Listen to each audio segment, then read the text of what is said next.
Hi. It's Friday evening, October 24th, and the week has gone like whoosh. Yes, it was my mom's birthday, hence the flowers and the balloon, and it just did. It went so fast, which gives me hope because at the end of the next quick week is payday again.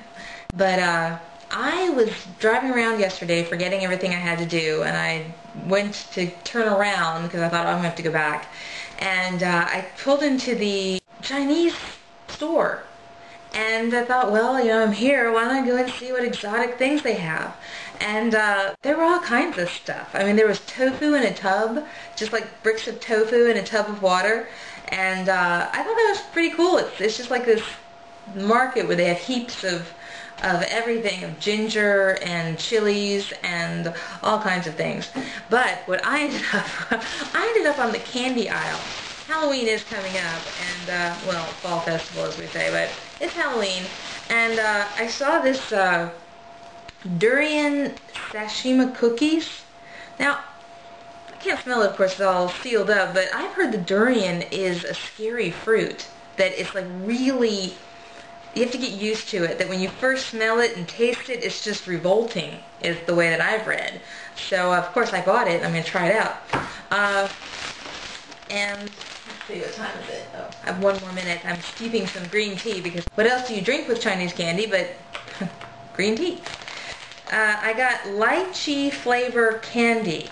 I don't know what lychee is. I'm guessing it's that orange thing, but it's a lychee flavored candy, and it's vegan apparently. I'm going to try that.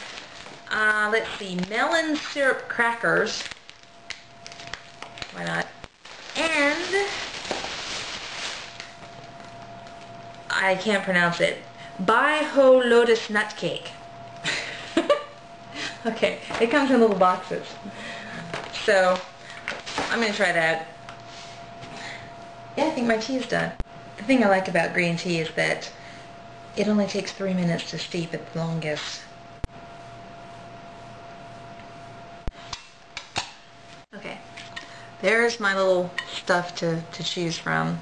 I think I'm going to try the durian one first. Okay.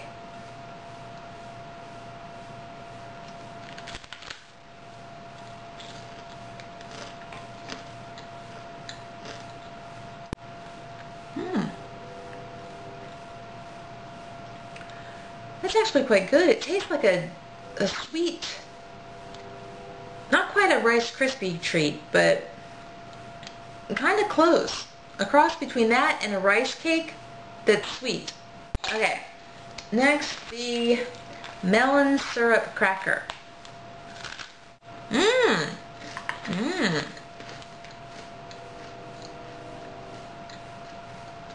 that's good. It's actually quite good.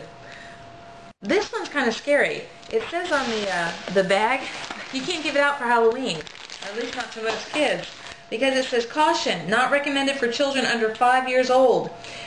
For children or elderly people, please cut the jelly into small bite-sized pieces before eating. Please chew thoroughly before swallowing. Do not eat while performing any physical activity, and the jelly's firmness will expand and become difficult to chew when frozen. Please do not freeze this product. All those warnings for that little tiny jelly.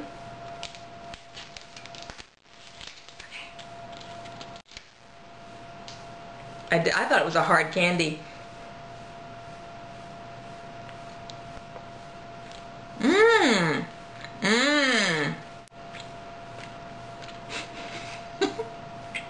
It just looks like chewing on a rubber ball. Not that I've ever chewed on a rubber ball, I just imagine it would be. Mild, it's a mild flavor. It's really good.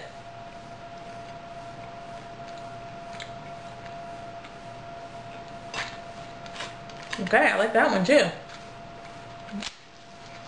A lot.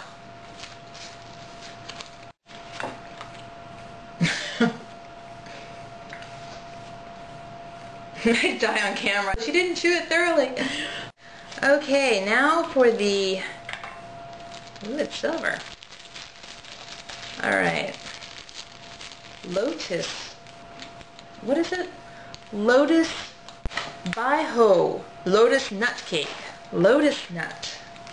That fell apart. Oh, it's crumbly. It's really crumbly.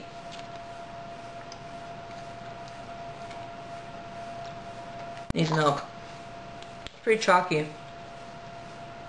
It's alright. It could be a little moister. Is that a word? It won't go over with the kids very well, I don't think.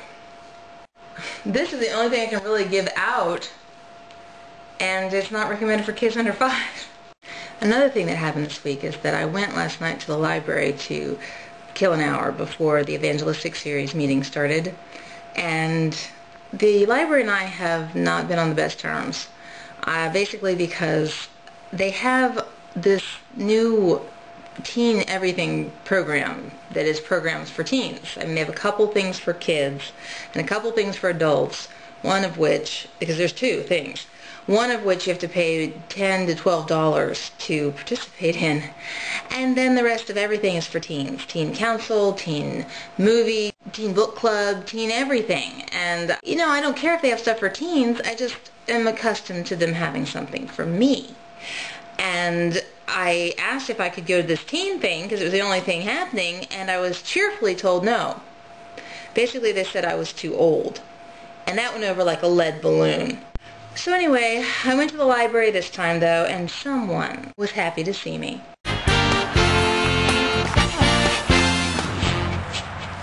They were having a costume contest for dogs.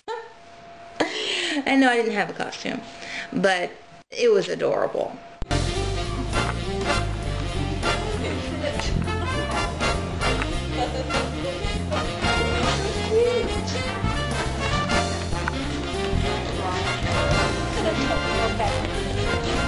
Ready? You ready to go back? Okay, come on. Good girl. Look at her. I love her little hat. I say thank you. Mama made that for me. You made it? Yeah. It's so pretty. Yeah. Another thing that really made a big impression on me this week was a memorial service that I went to for a church family member on Tuesday night. She was an amazing person, just an absolute dynamo. She had a PhD and had been a college professor. She was single through most of her life. I got the idea from what they read, that she had written that she wanted read about her life, and from what I knew.